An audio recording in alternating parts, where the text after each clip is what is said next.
Yep, yes sir. Ay ay ay. That part. Ay ay ay.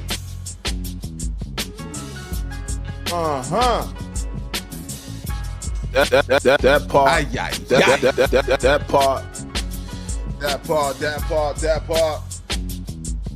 L.O.T.S Food Media. Pow. Oh man. Y'all know I had to go on tonight. I know y'all missed me for the past 2 weeks. Trust me, I know.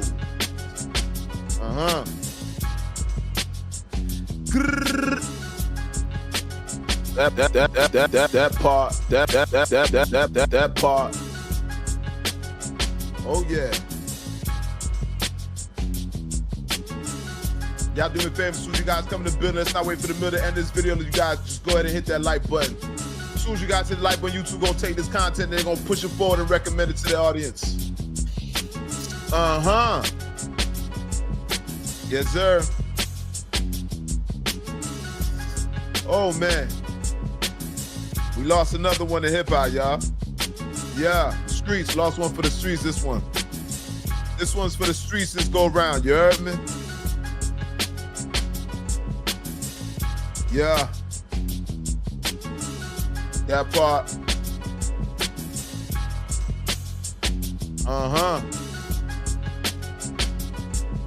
Let's talk about it. I think it's about that time. Yeah, I think it's about that time. Okay then.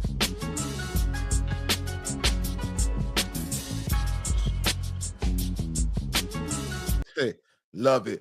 Check this out. Hold up. That part. L.O.T.S Food Media, DSTM. Don't shoot the messenger podcast. You guys do me a favor. Y'all know what the routine is. It's a blessing to be here. I haven't seen you guys in a couple weeks. You know what I mean? And life be lifing. That's why I love that term when they came with that term. But unfortunately, today we back on an unfortunate thing today. An unfortunate event took place today. The passing of young Scooter, all right?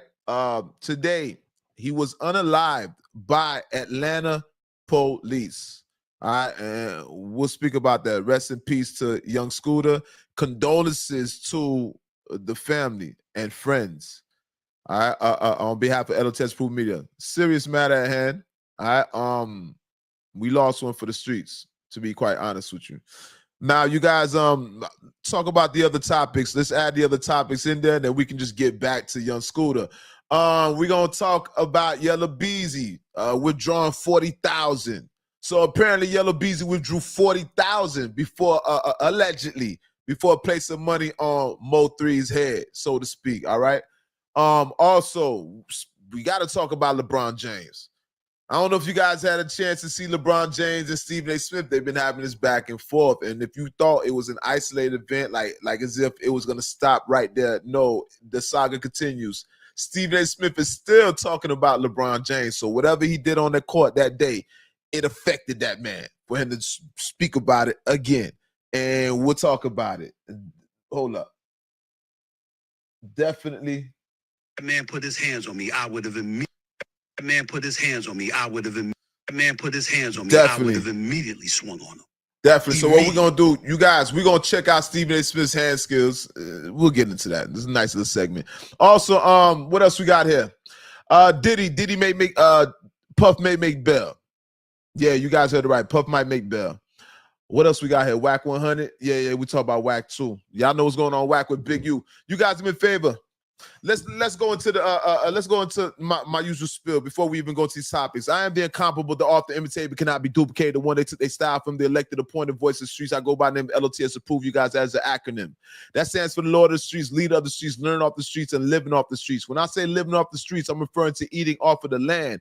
We are hustlers, so we eat what we kill here. That part. All right. This is powered by L.O.T.S Approved Media. And when I want to welcome everybody to the Don't Shoot the Messenger podcast, episode number 121. And for the record, That man put his hands on me, I would have immediately swung on. And for the record, that part, and it's the most dangerous podcast on God's green earth. For the record, that part. All right, now let's get to the show. Listen, first of all, I want to say rest in peace to Young Scooter, you guys. We are familiar with Young Scooter and his music. That's the streets. You talking about Gucci Man? You talking about a trap era?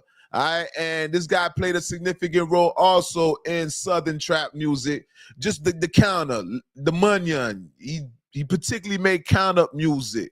We are familiar with Young Scooter. First of all, I want to say rest in peace to Young Scooter. Once again, condolences to the family.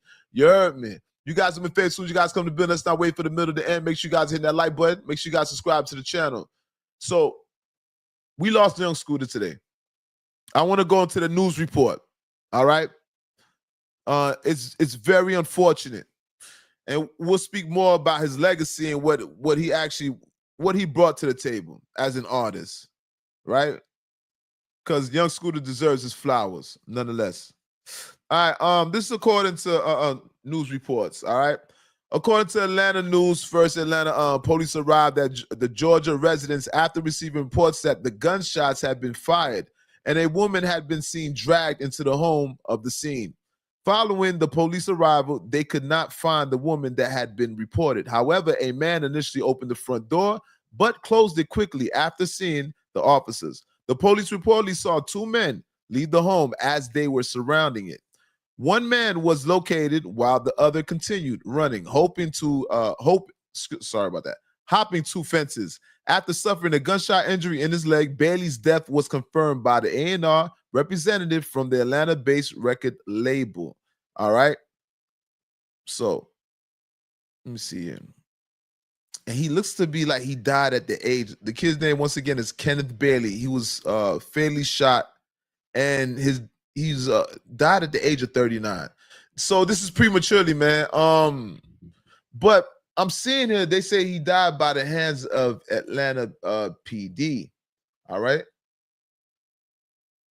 So I'm seeing, let me see here. So, however, the man initially opened the front door, but closed it quickly after seeing the officers. The police reportedly saw two men leave the home as they surrounded it. One man was located while the other continued running, hopping two fences after suffering a gunshot injury in his leg. Bailey's death was confirmed by his A&R representative from the Atlanta-based record label. But hold on here. Georgia, after receiving reports that the gunshots had been fired and a woman had been seen dragged into the home scene, following the police arrival, they could not find the woman that had been reported. However, the man initially opened the front door. But what is it saying that? See, this report here doesn't say where he got shot by Atlanta PD. And that's what I was saying, that's the reports. Now, I don't know if that was some misinformation, but nonetheless, you guys, you see that Young Scooter passed away at the age of 39. Now, you keep in mind, as things unveil, we'll bring you guys and inform you guys more in detail as to what took place. Because right now, this is actually new here. This is actually breaking news. Once again, what he brought to the table, that's trap music. You already know Gucci Man and things of that nature, count up music. He had a plethora of songs. You guys can probably go through his discography, but his music was distinctive. I compare Young Scooter to like a Young Dolph. These guys are money motivators. They the ones that get niggas in the streets. People like me get us motivated. You know what I mean? It's particularly dealing with the streets. They provide hope, motivation. Even though the path that we choose is not a path that most people choose, right? Nonetheless, these guys show the rewards of staying, how they say, 10 toes down. He's a direct example of Young Dolph, man. I appreciate Young Scooter's music as well as Young Dolph. And Money Man makes music like that too. So shout out to all parties that make this type of motivational music that get niggas in the streets, get them amped up to do what they need to do. And these particular artists, you know, they don't really per se promote like the violence. They don't be beefing. Scooter wasn't beefing with nobody. Now, Young Dolph, that was kind of contradictory because Young Dolph was beefing with Gotti, obviously, right? But beyond Gotti, I don't know who Young Dolph was per se beefing with. If he was making beefing music, And I think that's more what I'm trying to say. Young Dolph didn't necessarily make war music unless it was aimed at Yo Gotti and the CMG Camp. You know what I mean? But nonetheless, Money Man doesn't make war music neither.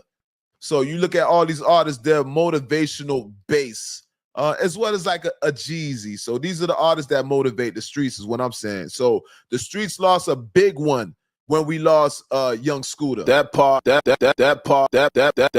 streets lost big. You know what I mean? And I see Rollo has chimed in. And Rollo said, "You a legend, nigga." That part. Now, with that being said, you guys keep in mind, Rollo and Scooter were beefing, not necessarily beefing, but they were kind of like, I don't think they were good at one. Let me not say they weren't good, but there was some discrepancies there with Rollo complaining about Young Scooter willing to perform for Big Meech. So, you know, when Big Meech was coming out and Big Meech had the Welcome Home concert, Young Scooter was supposed to perform out there, in which Rollo, not necessarily against it, but Rollo had his own discrepancies about that. Seeing that that's his comrade, he actually knows Scooter. I'm pretty sure he has a closer relationship with Scooter than actually Meech would be to Scooter, right?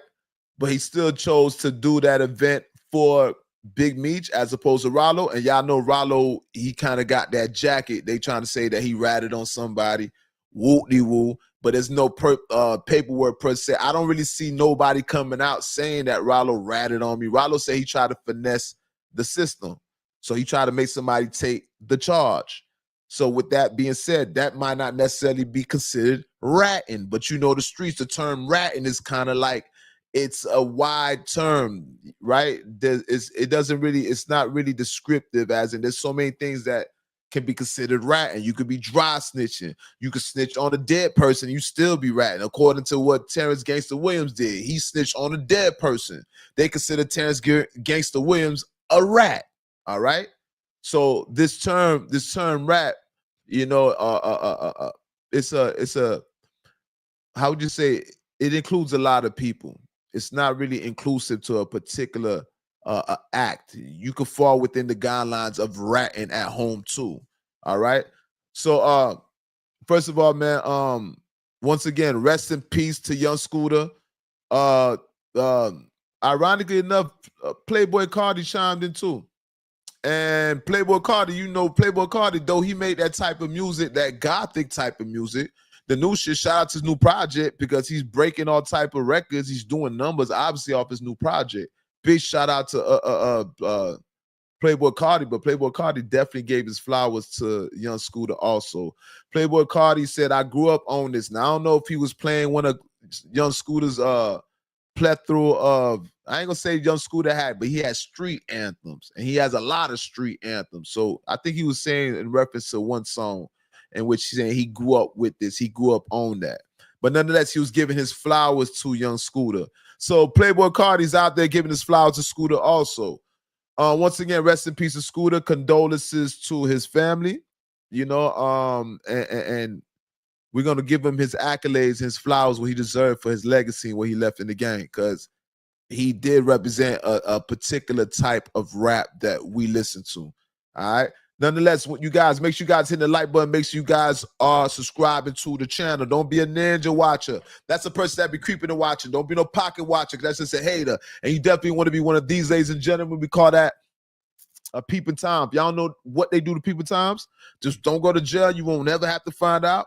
Hold up. That part. All right, listen, we got a lot to talk about here, man. There's more things to talk about. First of all, it looks like Diddy about to get bailed. Now, listen, hold up. That part. Hold up. Hold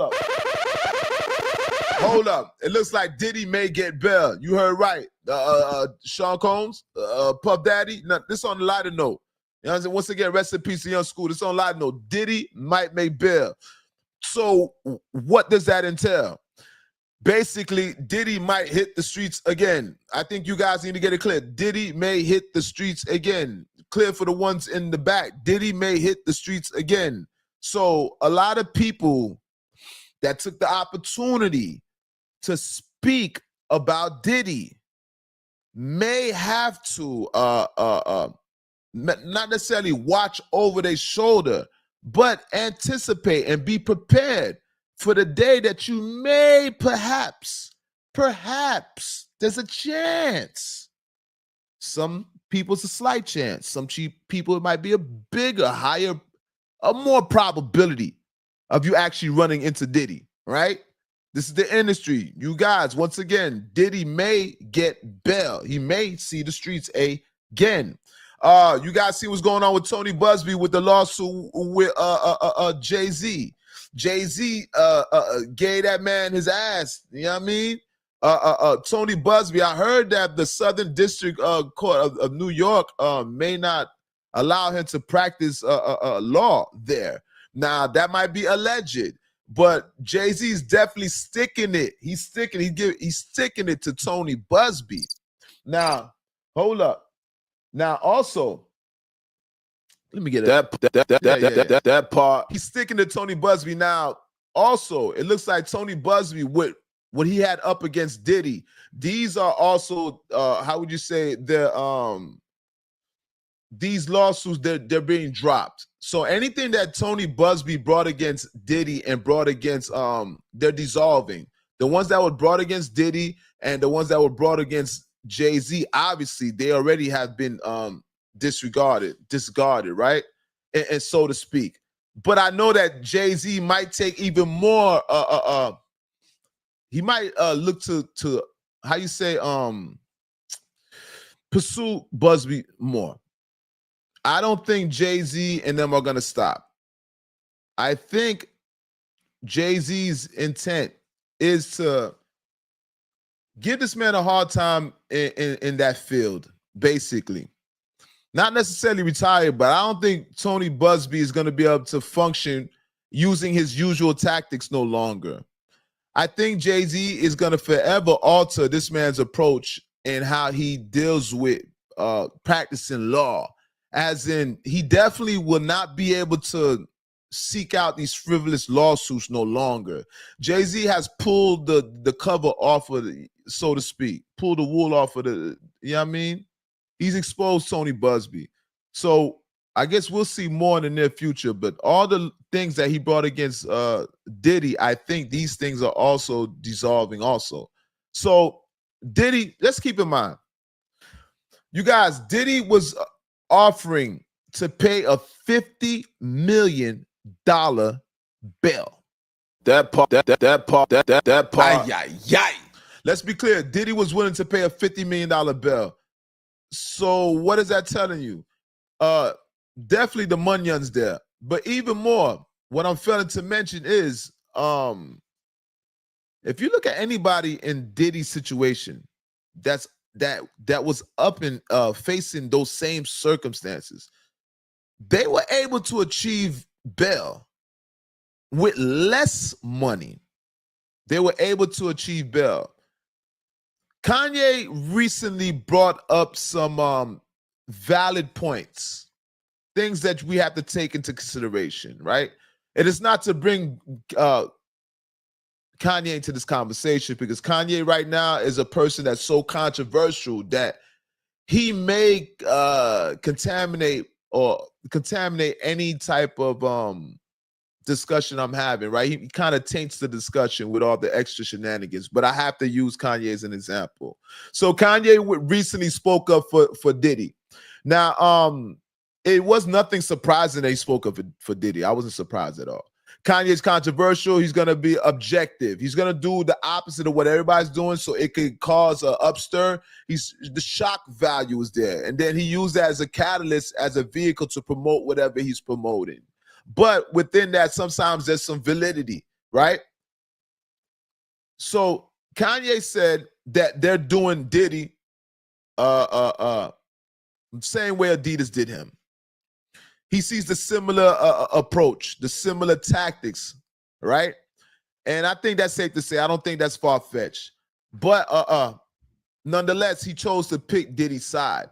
And nobody has publicly picked Diddy's side. Now, to Diddy's defense, that's great. But let's keep in mind what Kanye is to the general public and to the higher powers that be, right? A lot of that we take that as is like those public outbursts that Kanye has. Sometimes they don't always have that political they don't always hit as hard politically. Sometimes it falls on deaf ears because of the extra things that he does, extracurricular things that kind of like taint his messages, right? But not to make a long story short, Kanye did came out and stuck up for Diddy, right? He's saying that Diddy deserves to have a bail. Diddy, the only reason why Diddy is being targeted is because of the Diageo lawsuit, right? You guys know Diddy had that lawsuit with Diageo talking about the racist lawsuit, whatever. They were supposed to be growing. He's supposed to have his vineyard, whatever, and they were supposed to be growing his thing to make his tequila, to make his liquor. And when he went out there, there was nothing growing, right? Imagine you put money on property and crop is supposed to be growing, and when you go out there to look at your crop, there's nothing out there. So Diddy sued Diageo, and Diddy won the lawsuit. So what you guys are seeing, what Kanye's basically saying is Diddy's being targeted because he won a lawsuit against a major liquor company, Diageo, right? That was the parent company of Ciroc and his tequila, whatever what was the tequila name? I forgot the name, starts with a D. I forget Diddy's tequila. I'm not Don, I don't know. Definitely not Don Julio. But nonetheless, he had his own tequila, and that was supposed to be, he was supposed to recoup off of that tequila. Diddy doesn't own Ciroc. Diddy never owned Ciroc. He was an ambassador for Ciroc. He was the face of Ciroc. But he had his own tequila that was pushed by Diageo. But it never was actually getting pushed. And that was the lawsuit. So that's what you guys seen there. So that's what Kanye is making reference to. So once again, you guys, for those of you that was, and this is really what I want to speak about, Diddy may come home. And if Diddy comes home and all the naysayers and everybody that was speaking up against Diddy, you guys got to say the same thing when the man's coming out. And I'm pretty sure a lot of people are going to be walking on eggshells if they have to cross paths with Diddy again. Now, I don't know if Diddy's going to beat this case fully. But one thing I can tell y'all is Diddy may see the streets again because it's not normal for somebody not to be in the streets like that. And this is a segue, right? Because you got killers that see the streets again. You got niggas that are on capital murder that see the streets again. For 10%, man, for a fraction of 50 million. Diddy was willing, listen, Diddy was willing to put up 50 million and they wouldn't let that man get his bond. Well, guess what? You guys, this is a great segue. I want to speak about Yellow Beezy. Once again, make sure you guys hit the like button. Make sure you guys subscribe to the channel. Don't be a ninja watcher, a person that be creeping and watching. Casual watcher. They don't be engaging, no nothing. You guys do me a favor. Make sure you guys hit the like button, engage in the channel, leave a comment in the comment section. Let me know what's good. We appreciate all the support here when you guys hit that like button. All right. So that makes YouTube recommend the content, push it forward. You know what I mean? And get it on the timeline of things. Now, that was a segue. You guys, let's talk about Mr. Yellow Beezy. Now, you guys know Yellow Beezy originally got indicted for the murder in connection with the murder of Mo3. All right. Now, there's some new news reports that have come in on Yellow Beezy.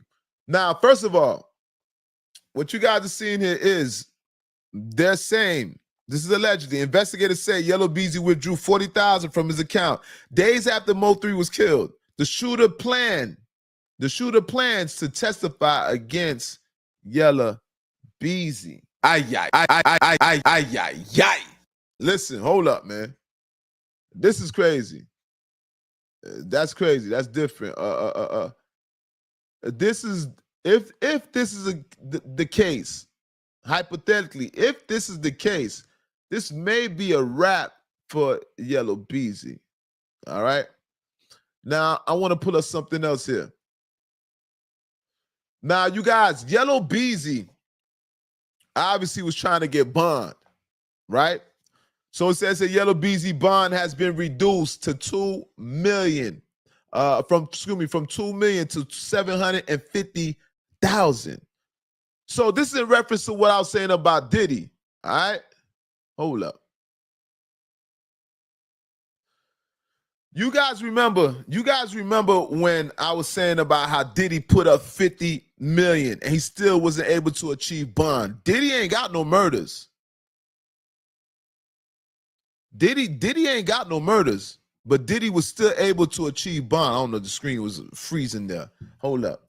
Diddy ain't got no murders, but Diddy was able Diddy ain't got no murders, but Diddy was not able to achieve bond, right? So this is what I'm showing you guys. Yellow Beezy, initially, it was a $2 million bond. They gave Yellow Beezy, they gave Yellow Beezy a $2 million bond. Diddy offered 50 million and they would not give that man bond. Diddy said he would give 50 million and he gave up his passports. So Diddy's basically saying, I promise I will not flee the country.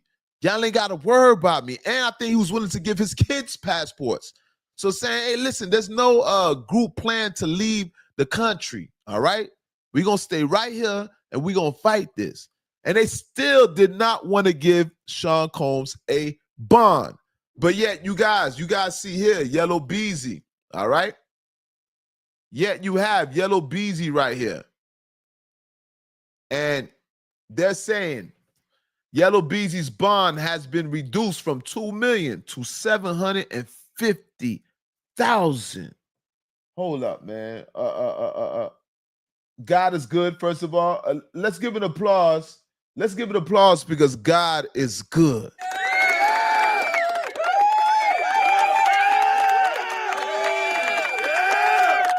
Yes, my good. Listen. God is good. Yellow Beezy is able to achieve bond, even with allegedly being in connection with a murder.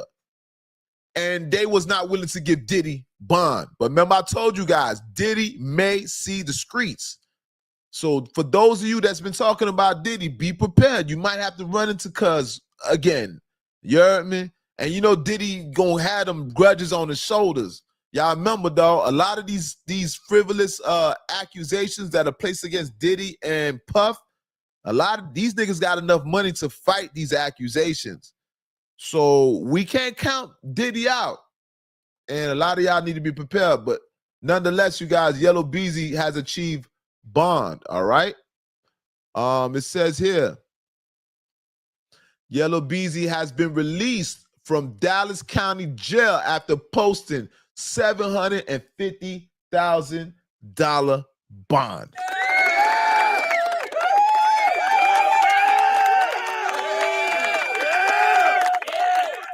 Now, I'm not clapping up being facetious, disrespecting the family of Mo3 because I appreciate Mo3 and his music. This is not about that. This is more so about somebody able to come out in the streets that was accused of something. I'm not judging Yellow Beezy. Contrary to all the people in the popular beliefs, I'm not a person that have a horse in the race and I'm picking a side. I don't pick no side here. I like Yellow Beezy music and I like Mo3 music. I like both of their music. But we got to keep in mind that in the streets, yeah, just because you like somebody don't mean they're right. And I'm not insinuating that Yellow Beezy was wrong or right or vice versa, Mo3 was wrong or right. But I don't pick no sides in the streets. So one thing I never would do is wish jail on, I would never wish jail on a man, right?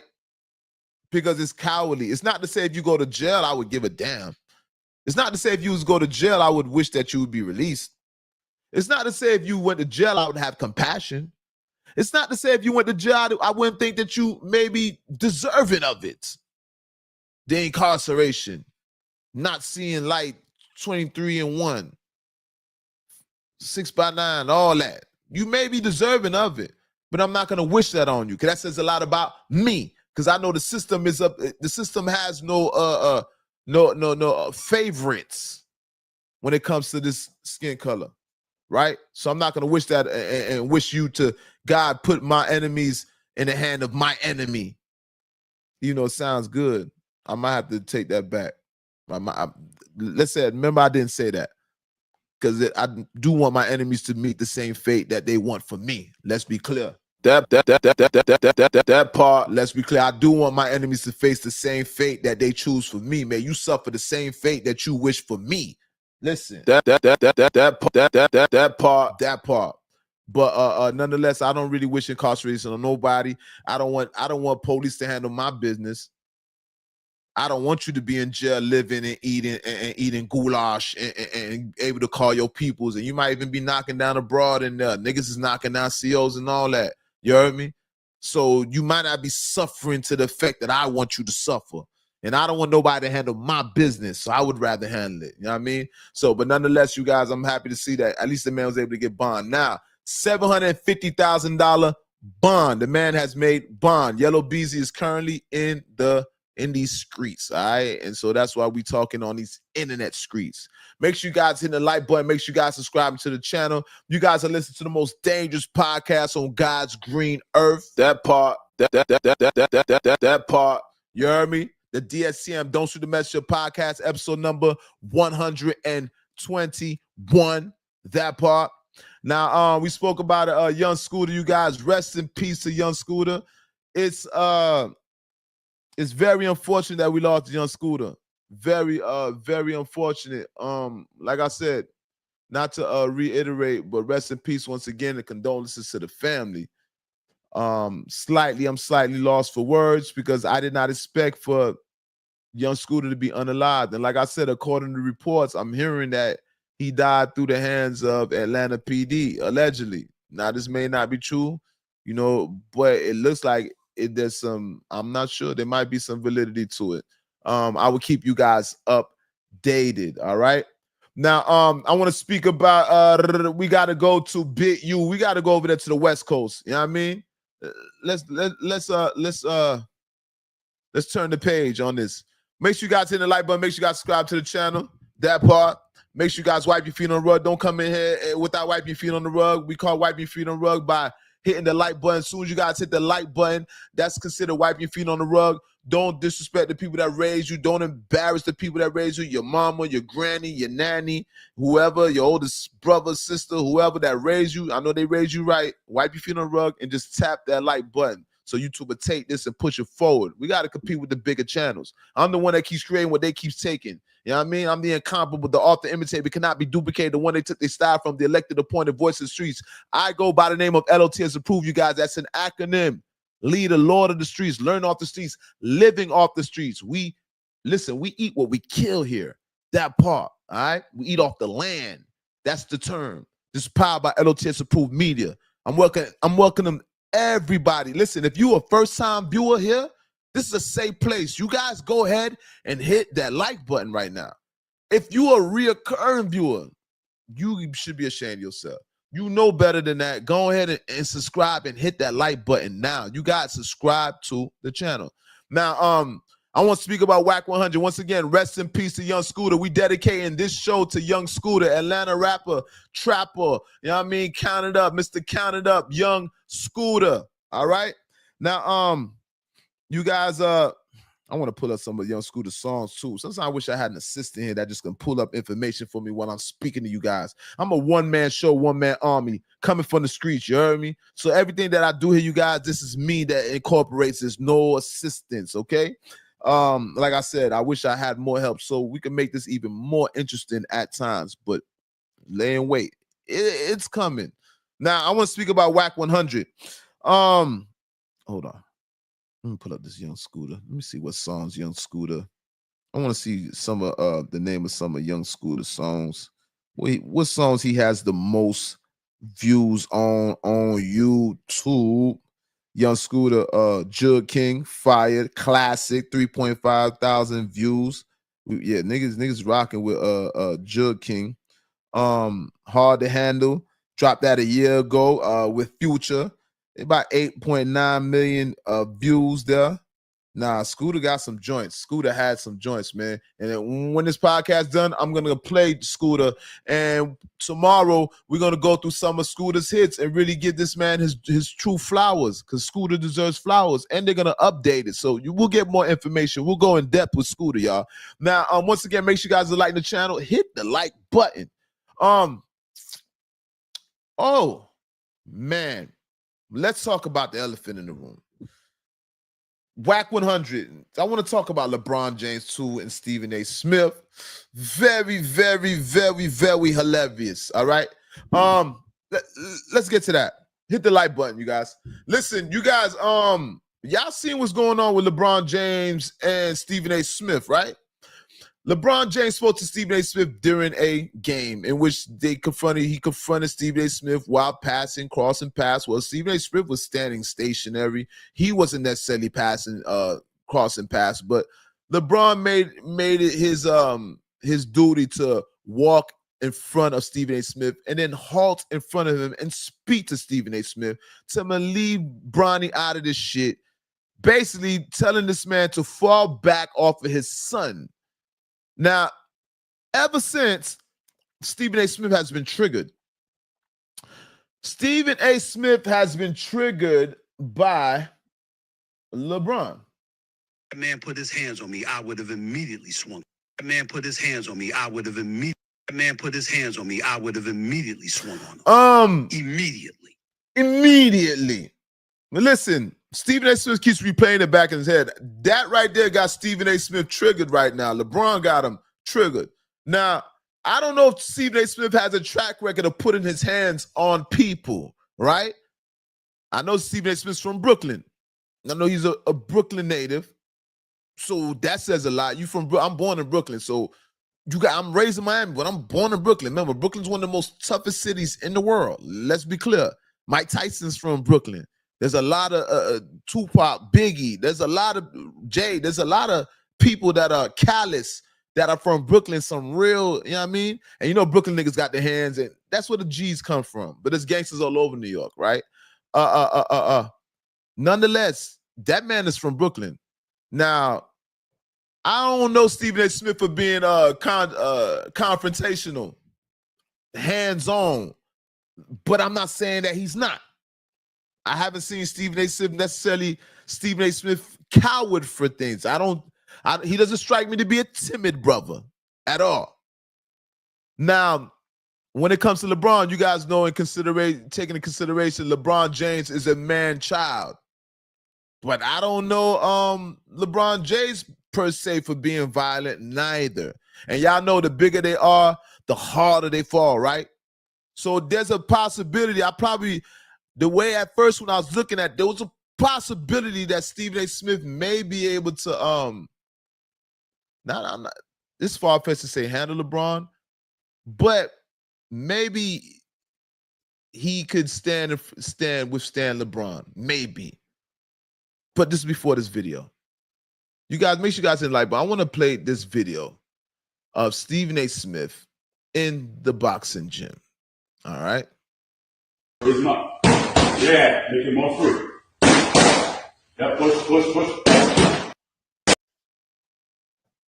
Hold up. We got to watch this one more again. Clean up that cut move. Raise him up. Yeah, make him more free. Yeah, push. Now, you guys, we seen that, right? Now, mind you, this is prior to me taking into consideration that video. I'm hearing the man online speaking like this. That man put his hands on me, I would have immediately swung. That man put his hands on me, I would have immediately swung. Clean up that cut move. Raise him up. Yeah, make him more free. Yeah, push. That man put his hands on me, I would have immediately swung on him. Clean up that cut move. Raise him up. Yeah, make him more free. Yeah, push. Now, I'm gonna be quite honest with you. Judging by the man's posture, you're looking at Stephen A. Smith's form. First of all, the man looked like his form is off. The hooks. What was that he threw? He threw an overhand right. Wait. I got clean up that cut move. Raise him up. Hold up. Let's watch this video again. Yeah, push. What is he doing? Clean up that cut move. Raise him up. Yeah, make him more free. Yeah, push. Now, I don't know, was that an overhand left with an uppercut?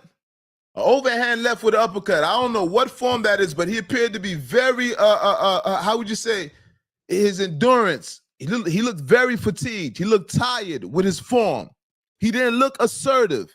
Mr. Stephen A. Smith, hold up, man. That man put his hands on me, I would have immediately swung on him. That man put his hands on me, I would have immediately swung on him. Mr. Smith. Immediately. Mr. Smith, my brother, you might want to hold your horses. You might want to reconsider that, reassess the situation. You might want to backtrack, scale back just a slight bit. Let's not be so hasty, taking into consideration that video that we just seen. That might not be your best choice, right? You got to put your best foot forward. Now, your talk game is great.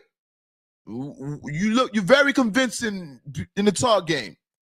But as this video is online, that's where we begin to lose faith in you, Mr. Smith. So I think your best choice would be to scale back a little bit on LeBron. Let's not be so, because I know you're not gonna do something and then necessarily sue LeBron, because I don't think you physically can handle LeBron. So you confront LeBron, you must be willing to take what comes with it. And I don't feel like you're gonna take what's come with it, right?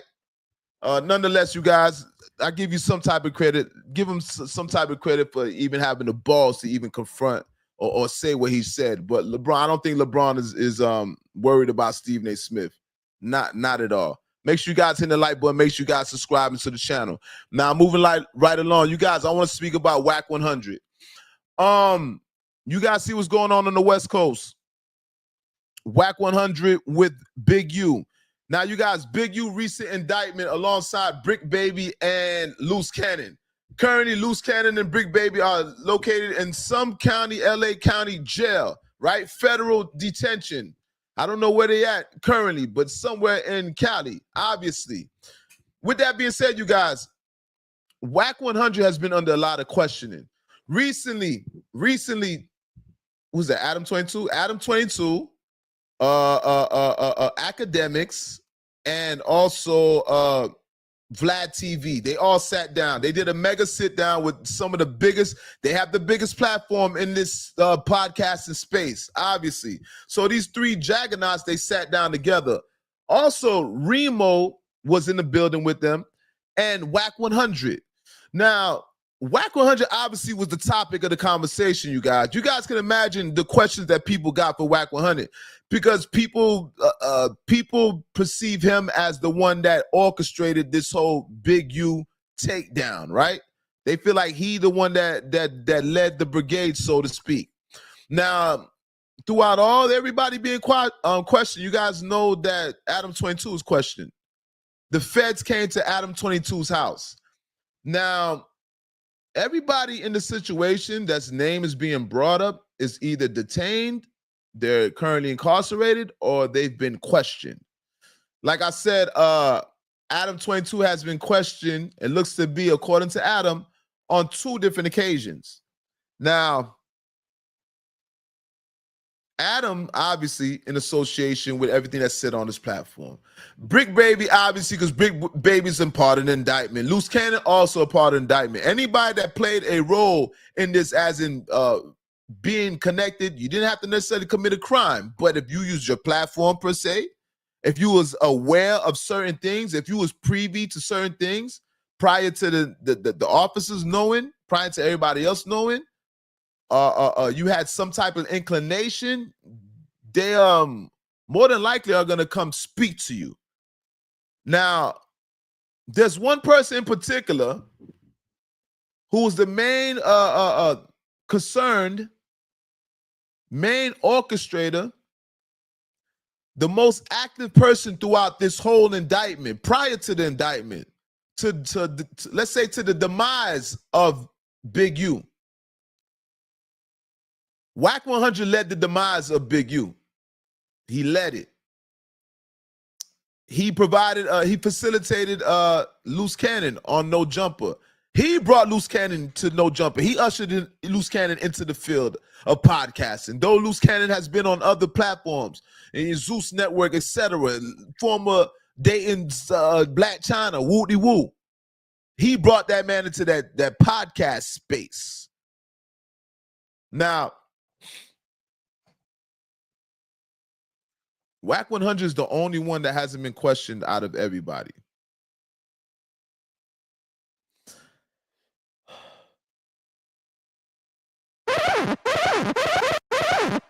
That part. Whack 100 is the only one that has not been questioned out of everybody in this indictment.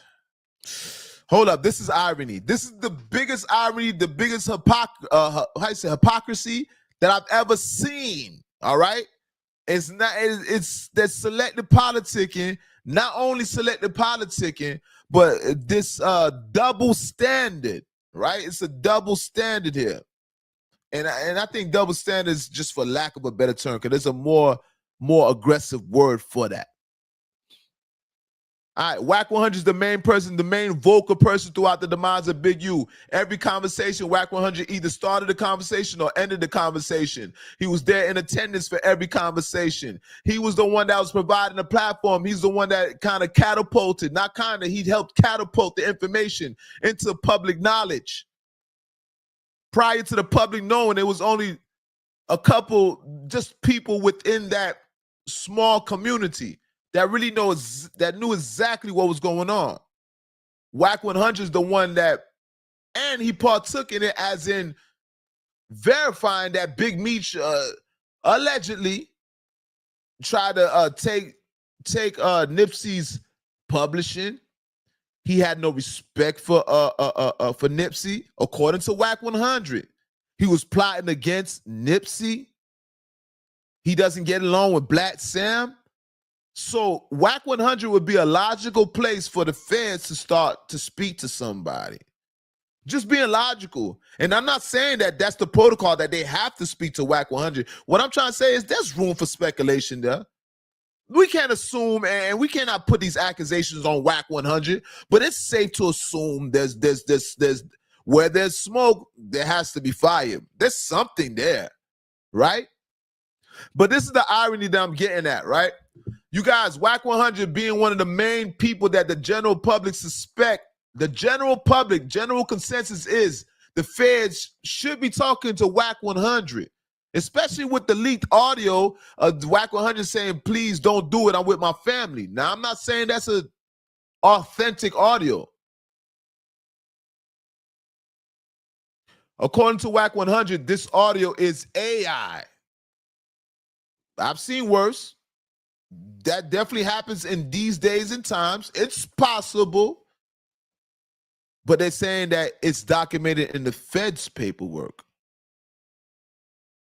If the Feds got it, how valid is it?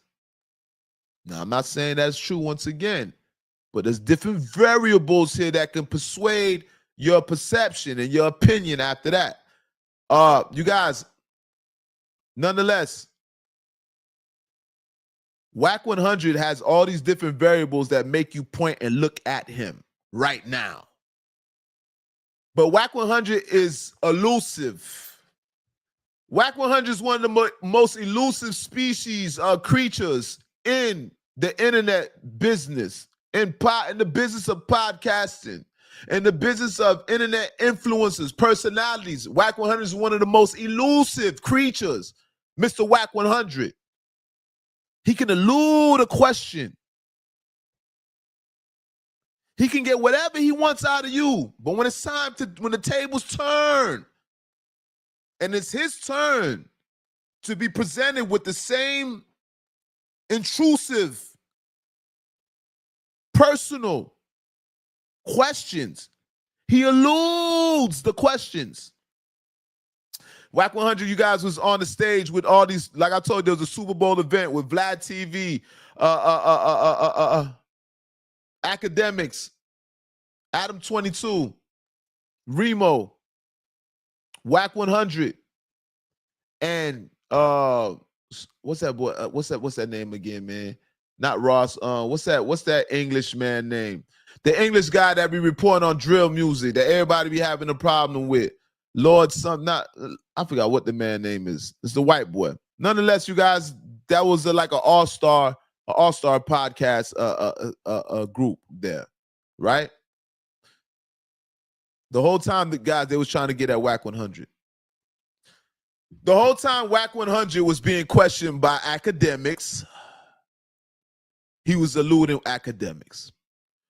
He but Trap Lord Ross, something like the Trap Ross guy, he was asking Whack 100 some questions.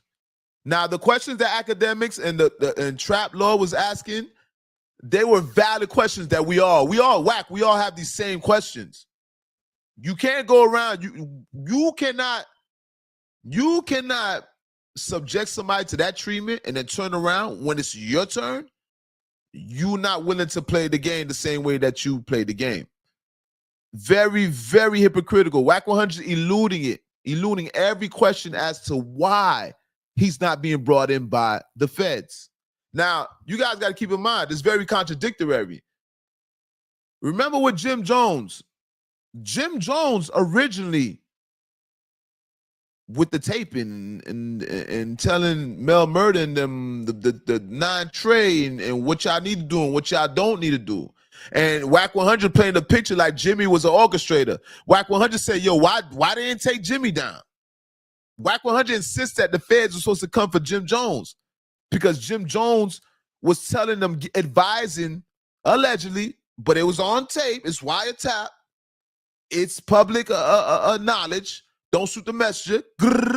This messenger shoot back.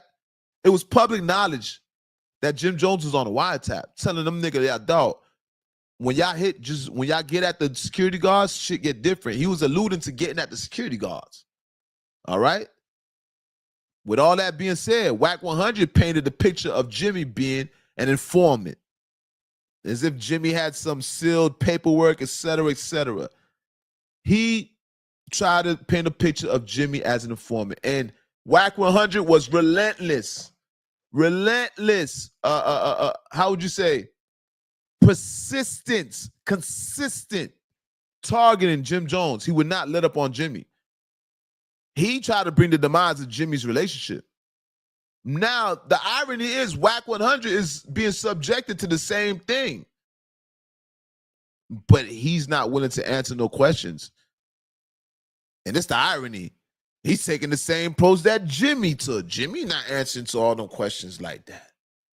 So if Jimmy wasn't answering to all them questions like that, it gives Jimmy validity. It makes Jimmy look like he was being wrongly accused. Whack 100 is taking the same approach as Jimmy. So you guys, for the supporters of Mr. Whack 100, you guys let me know. Is Whack 100 a hypocrite? I want to know that in the comment section. Do you guys see Whack 100 as a hypocrite? Or do you guys agree with Whack 100 and his accusations or his opinion, so have you?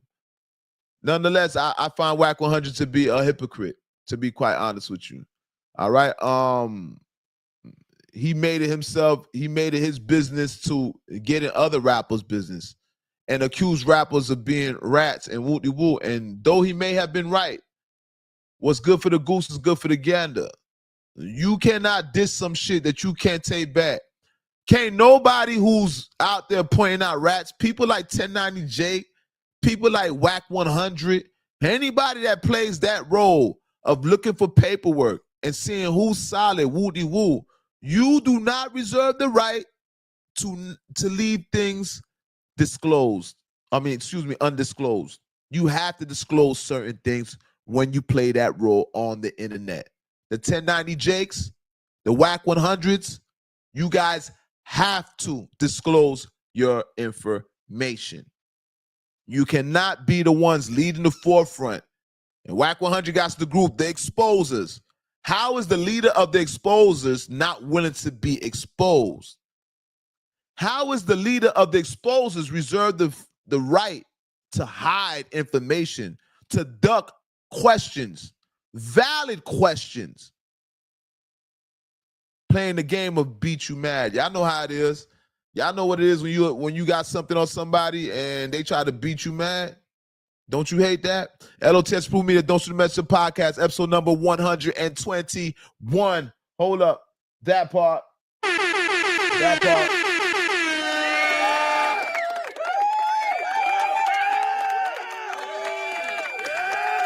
That part, L.O.T.S Fruit Media. You guys, listen.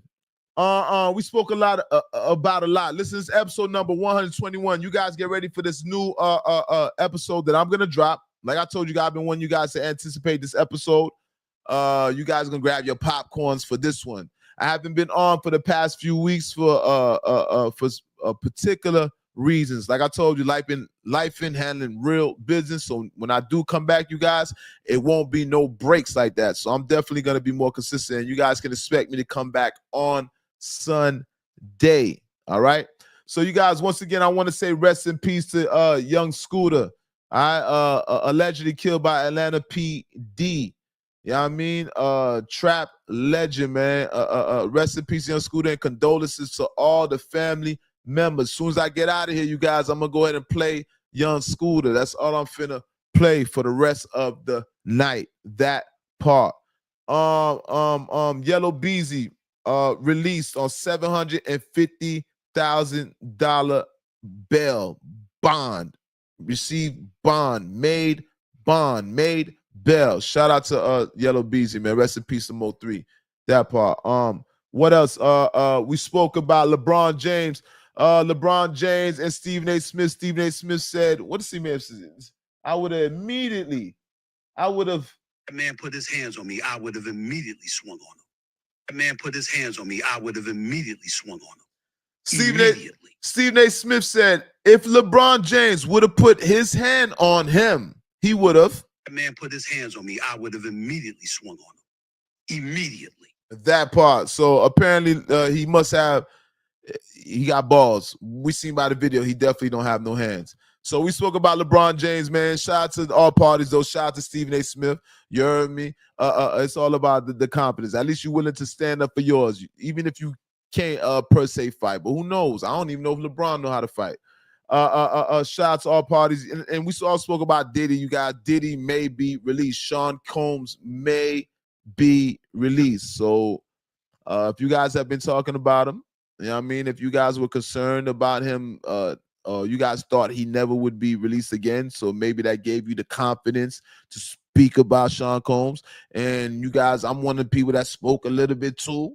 You know what I mean? But I'm willing to come whatever the consequences that come with this microphone, that part. I don't know if you guys are aware of that who are speaking about Diddy, but just know if you're speaking about Diddy, there's a probability, a slight probability that you may be confronted if he does make bail.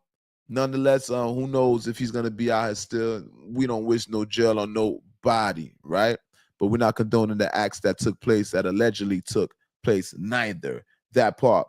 Yeah, so we basically we spoke about a lot. What else we spoke about? Yeah, we spoke about LeBron, Steven. Yeah. That part. L.O.T.S Fruit Media. You guys, last but not least, you guys know how I always say, right?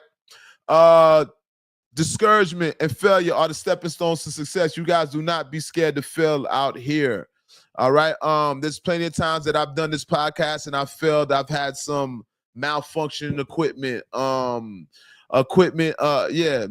equipment for the most part. Or maybe I went through some throughout the day that I was unable to come up here and do it. But you guys know I'm pretty much consistent with the podcasting, but there's a lot of things that happen in the background that I fail at. But you guys cannot be scared to fail and discouragement. You see these two things, those are indication that you are learning. And if you're learning, that means that you are pursuing your dreams. That means you're getting closer to your goal. You're here to learn. And the more you learn, the more closer you get to your goal. All right. So the thing is, when you fail, you want to fail forward. So you guys do me a favor. Let's fail forward. Let's not be scared to fail or be discouraged. You should smile because you're learning. And if it's that hard to complete the task, then you should even be more happy because you're putting in the hours and you ain't got to worry about the competition behind you so much because you're getting a head start. You know what it takes in order to achieve that goal. You know how many times you had to fail. All right. And last but not least, the highest mountain has the best view. I'm not going to stop repeating that, you guys. Keep climbing that mountain. This is another triumphant story. It's a story about being resilient. It's about not taking the easy path. Both of those two examples, discouragement, failure, steep mountains, those are correlations with difficult situations. The highest mountain got the best view. So keep in mind, you guys, The more difficult something is, the more knowledge you have of that subject, the more you know about that topic, the more you're equipped, right? The more you know, the less competition you're gonna have. When you are more educated than your opponents, when you're more educated than your competition, that's what separates you from the competition. That's what gives you leverage on your competition. All right. Salute, Zoe. What's happening? Zoe News, that part. What's up, family? I see you, brother. Yes, sir. We about to close it out, Zoe, too. All right. And on that note, once again, the highest mountain has the best view, you guys. So just keep climbing that mountain, and just remember, when you get to the top of that mountain, you're gonna have the best stories. You're gonna be able to see the game, and for what it's worth. A lot of people have a narrow vision, right? Because they haven't seen much in life. But when you're chasing big goals, you're gonna see more than the average person is gonna see. That part. L.O.T.S. Proof Media. Let's do with this outro music. That part.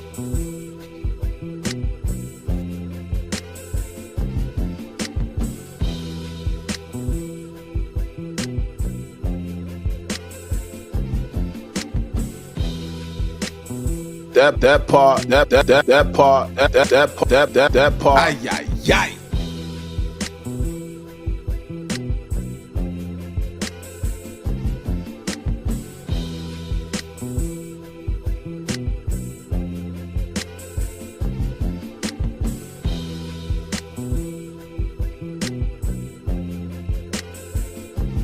That part.